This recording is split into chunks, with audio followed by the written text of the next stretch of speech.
Hi friends, मैं राजेश आप सभी को आपके अपने YouTube channel unique math with Rajesh sir में स्वागत करता हूं। फ्रेंड्स, आज हम सब क्लास 10th मैथ एनसीईआरटी के chapter number 3 linear equation in two variable पर चर्चा करेंगे, जिसकी प्रश्नावली होगी 3D।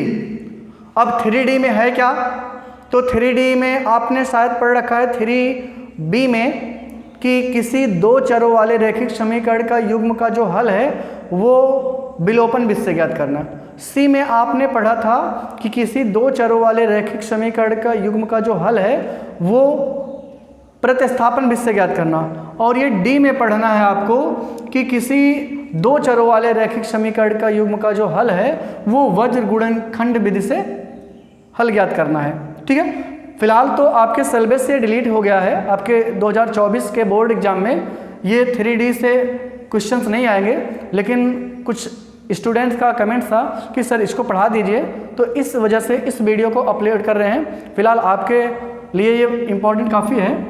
ठीक है, तो चलते हैं। इसमें क्या होता है, वज्र गुणनखंड विधि में क्या होता है कि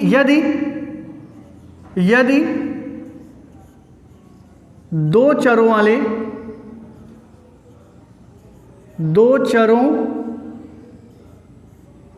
वाले रैखिक समीकरण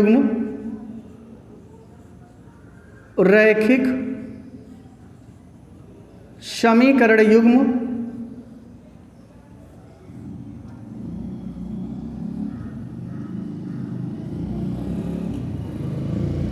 निम्न हो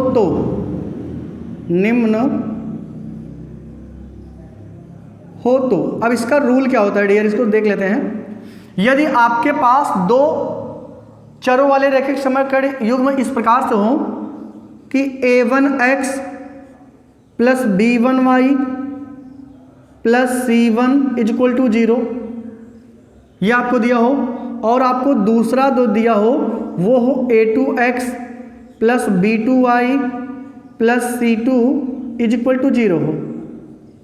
ये हो तो क्या होगा? तब जब भी हम वज्र से सॉल्व करते हैं तो सबसे पहले यहाँ x ऐसे लिख लेंगे, और यहाँ एक माइनस वाई का टर्म ऐसे लिख लेंगे, और यहाँ एक का टर्म ऐसे लिख देंगे, 3 ऐसे लिख लेंगे। ठीक है ना। अब यहाँ x के अपॉन में क्या लिखते हैं, तो ध्यान रखना स्टूडेंट, अगर मुझे x के अपॉन में लिखना है तो x वाले टर्म को ऐसे हाइड कर लेना, इसको ऐसे छिपा लेना है, मुझे इसको नहीं देखना है। तो अब इसके बाद क्या करना होता है, इनका गुणा आपको इनसे करना होता है। तो और इनका गुणा इनसे करके इनको बीच में हम माइनस लगा देंगे। बस में इनका गुणा इनसे करेंगे तो क्या हो जाएगा, b1c2 माइनस b2c1। ओके, तो यहाँ से क्या हो जाएगा, b1c2 इनका दोनों का मल्टीप्लिकेशन, और इसके बाद माइनस लगाना है आपको, फिर इन दोनों का मल्टीप्लिकेशन यानी इन दोनों का प्रोडक्ट करेंगे तो क्या आ जाएगा, ये b2c1। ओके, ध्यान रखना आपको x y नहीं लिखना है, केवल उसके कोफिशिएंट को लिखना है, उसके गुणांक को लिखना है। तो इनका मल्टीप्लाई करेंगे, b1c2 हो जाएगा, फिर माइनस लगाइए, फिर इनका मल्टीप्लाई इनसे करिए। इतनी बात समझ। अब ये वाला कंप्लीट हो गया। अगर y को लिखना है तो आपको y वाले टर्म को ऐसे रिमूव कर लेना है। तो जब y वाले टर्म को रिमूव करेंगे तो इनका मल्टीप्लाई इनसे क्या आएगा, a1c2, क्या आएगा, a1c2, इनको a1c2 माइनस, अब इनका मल्टीप्लाई इनसे a2c1। इतनी बात समझ। फिर से हमने कहा कि अगर y के नीचे आप लिख रहे हो, y का अपॉन लिख रहे हो, तो y वाले टर्म को हाइड कर लीजिए, और इसके बाद पहले आप राइट से लेफ्ट से मल्टीप्लाई करिए, राइट से लेफ्ट मल्टीप्लाई करिए, फिर माइनस लगाइए, फिर राइट टू लेफ्ट मल्टीप्लाई करिए। ओके, तो a1c2 हो जाएगा, ये आपने लिखा, फिर माइनस लगाया, फिर इसका मल्टीप्लाई इनसे करेंगे तो a2c1 हो जाएगा। ओके, और फिर जब आप एक के बेटे में लिखेंगे, एक का अपॉन लिखेंगे, तो एक सी वाले कांस्टेंट वाले टर्म को ऐसे रिमूव कर लेंगे। तो यहाँ से करेंगे तो इनका मल्टीप्लिकेशन क्या आएगा, a1b2, क्या आएगा स्टूडेंट, a1b2 माइनस इनका मल्टीप्लाई इनसे करेंगे, ये हो जाएगा a2b1। बस में तो ये होगा, और इसी को आप क्या करेंगे, ये आपका फार्मूला आप समझ लीजिए, इस तरह से लगाएंगे। ओके, यही मेन होता है। तो अगर x के नीचे लिख रहे हो तो x वाले टर्म को रिमूव करके ऐसे इसको हाइड कर लेंगे, इसके बाद क्रॉस मल्टीप्लिकेशन कर लेंगे, बीच में माइनस लगाना है। अगर y वाले टर्म को लगा रहे हैं तो y वाले टर्म को हाइड करके आप क्रॉस मल्टीप्लिकेशन करके उनके बीच में माइनस लगा देंगे। और अगर आप कांस्टेंट टर्म के नीचे लिख रहे हैं तो 1 के बटे नीचे लिखे तो इसको हम कांस्टेंट वाले टर्म को रिमूव करके या उसको हाइड करके क्रॉस मल्टीप्लिकेशन करेंगे, उसके बीच में माइनस लगा देंगे। तो ये रूल होता है, ठीक है। अब जैसे एक इसी पे एक प्रश्न सॉल्व करते हैं। प्रश्नावली 3D का पहला प्रश्न जैसे है, प्रश्न नंबर 1 है, कहेगा कि निम्नलिखित समीकरणों को, प्रश्न ऐसे रहेगा, निम्नलिखित, तो ऐसे कहेगा कि निम्नलिखित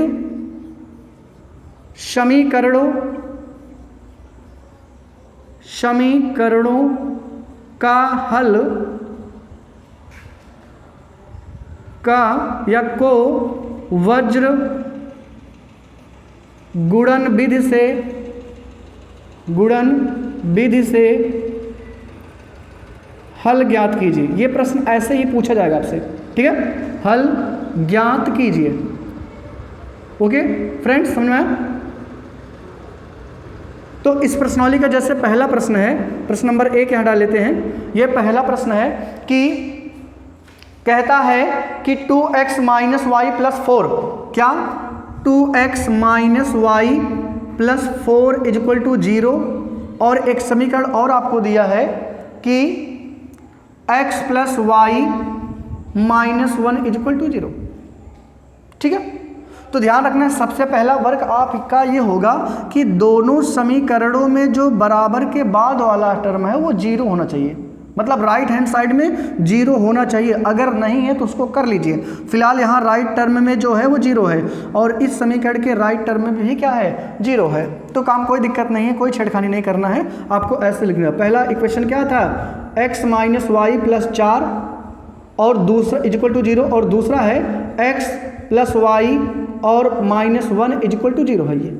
ओके, अब आपको क्या करना है, यहाँ एक बार आपको x के बटे लिखना है। तो बताइए x के बटे में क्या लिखेंगे, x वाले को जब लिखते थे तो वो x वाले टर्म को हाइड कर लेते थे, फिर क्रॉस मल्टीप्लिकेशन कर लेते थे। तो यहाँ भी x वाले टर्म को हाइड करेंगे तो क्या बचेगा, इनका मल्टीप्लाई इनसे करेंगे। तो ध्यान रखना 1 का मल्टीप्लाई y में करना, y का गुणांक से करना, y में नहीं। तो यहाँ भी माइनस है, यहाँ भी माइनस है, तो -1 का गुणा हमें करना है -1 में।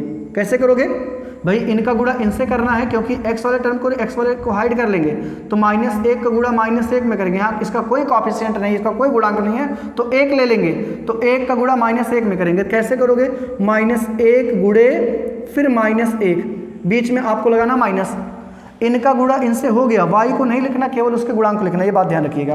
प्लस माइनस, अब इनका गुणा इनसे करना है, तो इनका गुणांक 1 है, इसका 4 है, तो यानी 1 गुणे 4। इतनी बात समझ में आई?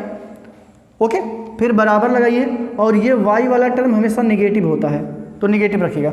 अब y वाले को लिख रहे हैं तो y वाले टर्म को हाइड कर लीजिए। अब किसको गुणा करना है, 2 का 1 के साथ, यानी 2 गुणे क्या हो जाएगा, -1, फिर माइनस लगाइए। अब इनका गुणा इनसे करिए क्योंकि y वाले टर्म को आपको नहीं ऑब्जर्व करना है, तो 1 गुणे ये हो जाएगा 4। इतनी बात समझ में आई?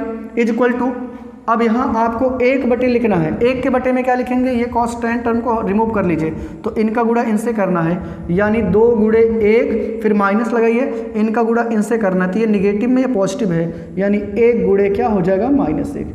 इतनी बात समझ में आई कि नहीं? ठीक है, यहाँ x बटे, अब ये माइनस माइनस का गुणा प्लस हो जाएगा, तो 1 1 के 1 होगा, यहाँ माइनस कितना आएगा, 4, बराबर कितना होता है, -y, यहाँ भी गुणा कर लेते हैं, -2 1 के 2 और -4 1 के 4 हो जाएगा, बराबर ये कितना हो जाएगा, 1 बटे ये 2 1 के 2 और माइनस माइनस प्लस ये हो जाएगा 1। भाई माइनस माइनस गुणा करेंगे प्लस हो जाएगा, और 1 1 के 1 करेंगे तो 1 ही आएगा। इतनी बात सुनाई? एक स्टेप और बढ़ा लेते हैं, तो यहाँ कितना आ जाएगा, x बटे माइनस में 3 आएगा, ठीक है, और ये -y बटे -6 आएगा, और यहाँ क्या आएगा, 1 बटे 3 आएगा। ओके, जब ये आ गया तो इसका मतलब ये तीनों आपस में बराबर हैं। अगर ये तीनों आपस में बराबर तो इसका मतलब ये x वाला टर्म जो इसके बराबर होगा। एक बार x वाले टर्म को इसके बराबर कर लेंगे, एक बार y वाले टर्म को इसके बराबर कर लेंगे। तो यहाँ करते हैं, कैसे होगा, x/y क्या है, -3, और ये किसके बराबर करेंगे, 1/3 के, तो 1/3 के गुणा करेंगे, तो ये इधर भाग इधर आके गुणा हो जाएगा, यानी x बराबर क्या आएगा, -3/3, तो x का मान कितना आ जाएगा, -1, तो ये हो जाएगा x का मान। Okay guys. अब दूसरा वाला लेते हैं, माइनस वाई बाई, ये भी माइनस, ये minus, minus minus cancel out हो जाएगा, तो वाई बाई 6 और ये कितना है, ये 1/3 है और ये इधर डिवाइड है तो इधर आके मल्टीप्लाई हो जाएगा, यानी 6/2, 6/3, तो ये y बराबर कितना आएगा 2। ओके, तो x का मान कितना आ गया, -1 आ गया और y का मान कितना आ गया, 2 आ गया। समझ में? यही दोनों समीकरणों का हल होगा। वो कौन से बीच से, वज्र गुणन बीच से। ठीक है, अगर आपको अपना आंसर चेक करना है तो इसी में रख दीजिए, y का मान -1 निकाल रखा तो -1 रखिए, y का मान x का मान आपने -1 निकाला तो -1 रखिए, यहाँ +2 है, -1 -2 जो मिलके हो जाएगा +2, ये 0 हो जाएगा। ठीक है, ये समीकरण आपका सही है। बात समझ रहे ना? अगर आपको अपने आंसर की वेरीफाई करनी है तो x की वैल्यू आप -1 और y की वैल्यू +2 रखिए। अगर इसको रखने से राइट हैंड साइड 0 आ जाता है तो इसका मतलब है ये जो आपका आंसर निकला x का मान 1 और y का मान 2, यही इस समीकरण का क्या होगा, हल होगा। और अगर ये बराबर नहीं आता तो ये दोनों आंसर जो हैं गलत होंगे। ठीक है, फिलहाल आएगा सही तो आंसर सही है। ओके डियर, चलते हैं स्टूडेंट, प्रश्नावली का दूसरा प्रश्न है, कहता है निम्नलिखित समीकरणों को वज्र गुणन विधि से हल ज्ञात कीजिए। समीकरण क्या है, 2x + y = 5 और सेकंड इक्वेशन है कि 3x + 2y = 8। ये दो समीकरण है, आपको इन दोनों का हल ज्ञात करना, वो भी कौन से मेथड से, वज्र गुणन विधि से। ठीक है, तो सबसे पहला वर्ग क्या होता था कि हम राइट हैंड साइड को 0 बनाते हैं। मतलब अगर राइट हैंड साइड में कोई है या कांस्टेंट टर्म या कोई है तो उसको हमें लेफ्ट हैंड साइड में लाना है। तो क्या करेंगे, कैसे करेंगे, ये 2x + y, अब इस 5 को इस साइड लाइए तो ये इधर पॉजिटिव था, इस साइड आके क्या हो जाएगा, नेगेटिव हो जाएगा, यानी क्या मिल जाएगा, 2x + y - 5 = 0। अब दूसरा इक्वेशन क्या है, 3x प्लस क्या, 2y और उधर ये +8 है, इधर आके माइनस हो जाएगा, -8 हो जाएगा, ये भी मिल गया। ओके, अब आपको क्या बताया गया है वज्र गुणन खंड विधि में कि सबसे पहले हम क्या लिखेंगे, x लिखेंगे और x के बटे में क्या लिखेंगे, x के बटे में आपको लिखना है कि x वाले टर्म को रिमूव करके फिर क्रॉस मल्टीप्लिकेशन, मतलब है y के गुणांक और इसका मल्टीप्लाई करेंगे। तो y का गुणांक 1 है और यहाँ -8 है, तो 1 का गुणा -8 से करेंगे। ठीक है ना, 1 गुणे क्या, -8, बीच में आप साइन माइनस लगाइए। अब फिर इनका गुणा इनसे करिए, तो यहाँ 2 है, y का गुणांक यहाँ 2 है, यहाँ 5 है, यानी 2 का गुणा आप कितने से करोगे, -5 से। इतनी बात समझ। फिर यहाँ लिखिए -y। ओके, अब -y में क्या लिखेंगे, ये y वाले टर्म को हाइड कर लेंगे। तो y वाले टर्म को हाइड अगर आप करेंगे तो क्या दिख रहा होगा, 2 का गुणा 8 से करना है और 3 का गुणा -5 से करना है। तो 2 का गुणा -8 में करेंगे, 2 गुणे एक बार शो कर देंगे, 2 गुणे -8, यहाँ बीच में साइन माइनस लगाइए और 3 का गुणा -5 से करना है, तो 3 गुणे क्या हो जाएगा, -5। ये बात समझ में आई कि नहीं? ठीक है ना, इक्वल टू यहाँ 1 बटे लिखेंगे।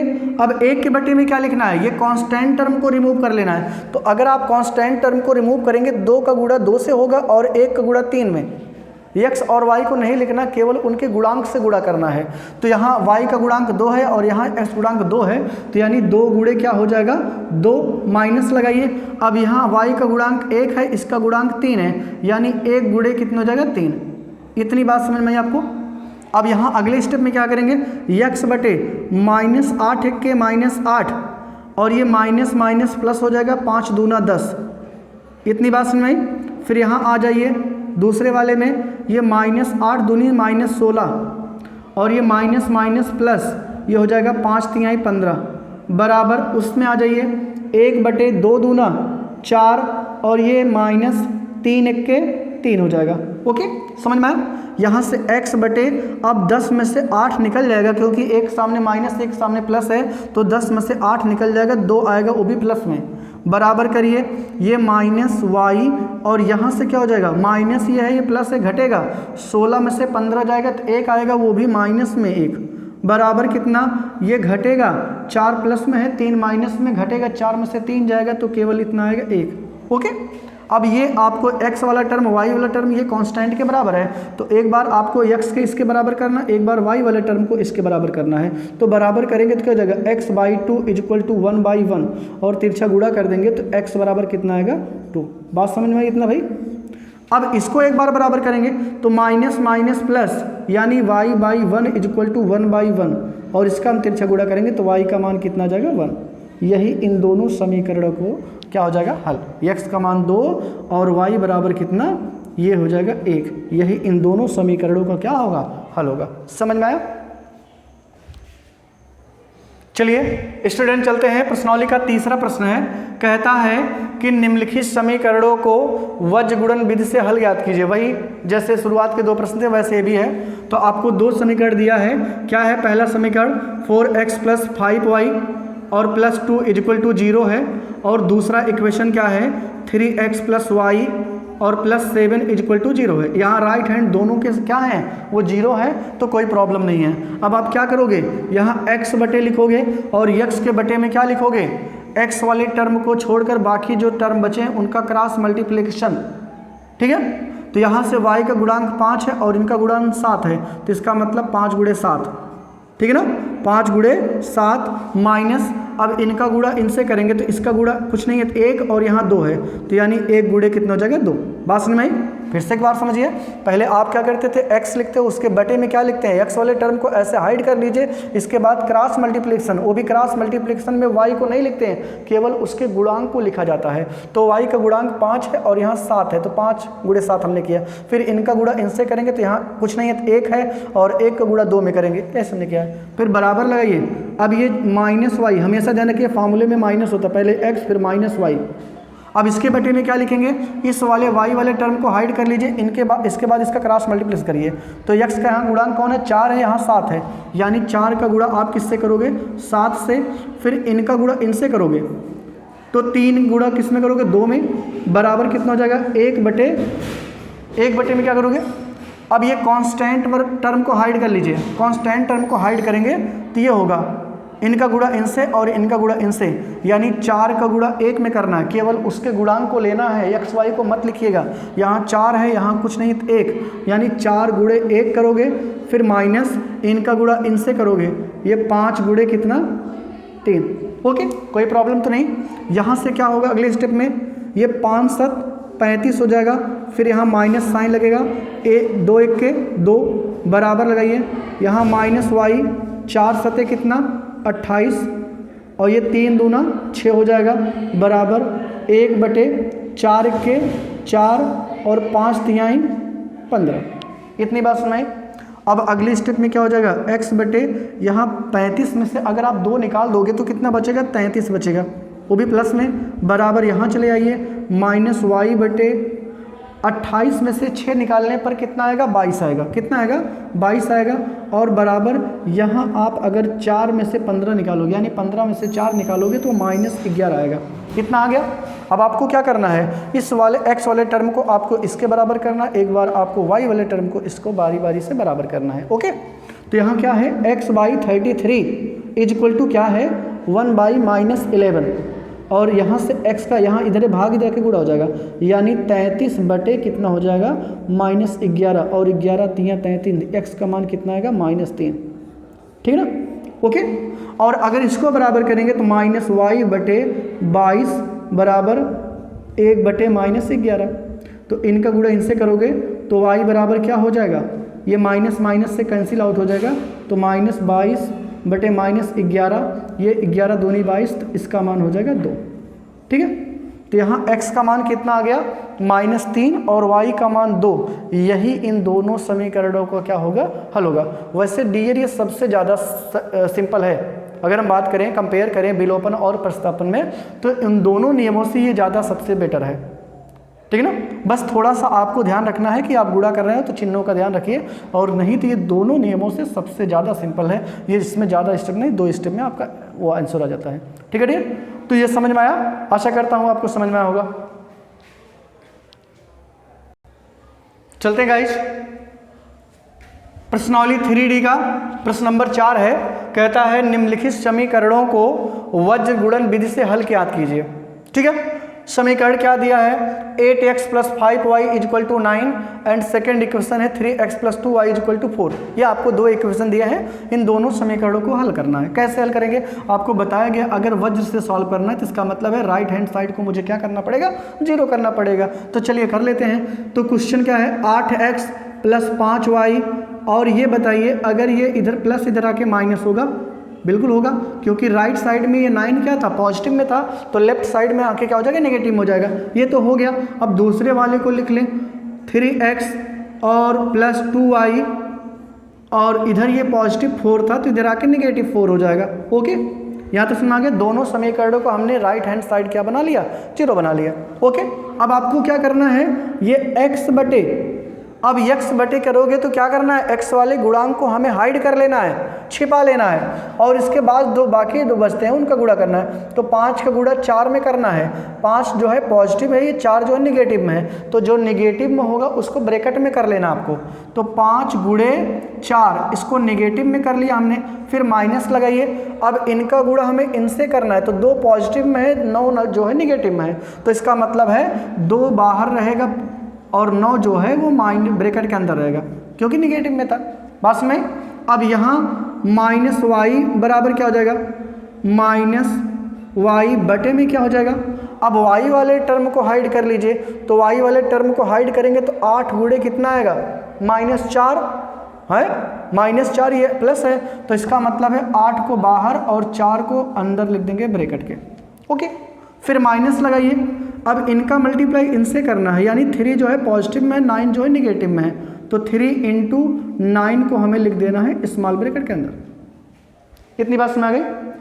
अब क्या करना है, यहाँ 1 क्या करना है, अब इस मुझे कांस्टेंट टर्म को हाइड कर दे रहा है। अगर हम कांस्टेंट टर्म को हाइड करेंगे तो ये 2 बचे हमारे पास। अब इनका मल्टीप्लाई मुझे इनसे करना है और इनका मल्टीप्लाई इनसे करना है, यानी 2 × 8, 8 × 2 या 2 × 8। ओके, बस नहीं, फिर इनका मल्टीप्लाई इनसे करना है और क्या हो जाएगा 3 × 5। समझ आ गया भाई। चलिए अगली स्टेप में क्या होगा, ये x बटे ये -5 चौके 20 लगाइए, यहाँ माइनस माइनस प्लस हो जाएगा और 9 दूनी कितना होगा, 18 होगा, बराबर यहाँ माइनस ये कितना होगा, -4 × 8 32 होगा, और ये माइनस माइनस प्लस 9 × 3 कितना 27, बराबर यहाँ 1 बटे 8 दूनी 16 और ये 5 तिहाई 15। इतनी बात समझ आ गई। चलिए अगले स्टेप में और इसको रेड्यूस कर लेते हैं। तो x अपान ये माइनस में है प्लस में तो घट जाएगा, तो 20 में से 18 निकल जाएगा, 2 आएगा, और साइन किसका लगेगा, बड़े वाले का। बड़ा कौन है, 20 है, इस वजह से यहाँ माइनस साइन लगेगा, बराबर लगाइए आप बीच में। आगे पे चलिए, -y। अब यहाँ की बात करें तो एक नेगेटिव में एक पॉजिटिव में, तो यहाँ भी घटेगा, तो 32 में से 27 निकल जाएगा, तो कितना आएगा, 5 आएगा, और जो 5 आएगा वो निगेटिव में आएगा। क्यों, क्योंकि बड़ा 32 है, 32 के सामने माइनस है।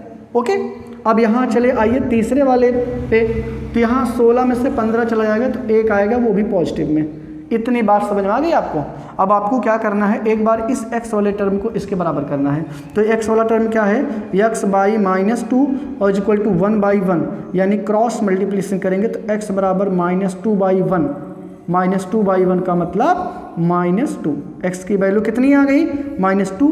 और अगर हमें y की वैल्यू निकालनी थी, दोनों निगेटिव में है, इस वजह से इसको हम पॉजिटिव बना लेंगे, कट जाएगा, बराबर 1/1, यानी क्रॉस मल्टीप्लिकेशन करेंगे तो y बराबर 5/1, और 5/1 का मीन्स क्या होगा, y की वैल्यू कितनी, ओनली 5। ओके, तो गाइज ये दोनों समीकरणों में x और y का सलूशन निकला।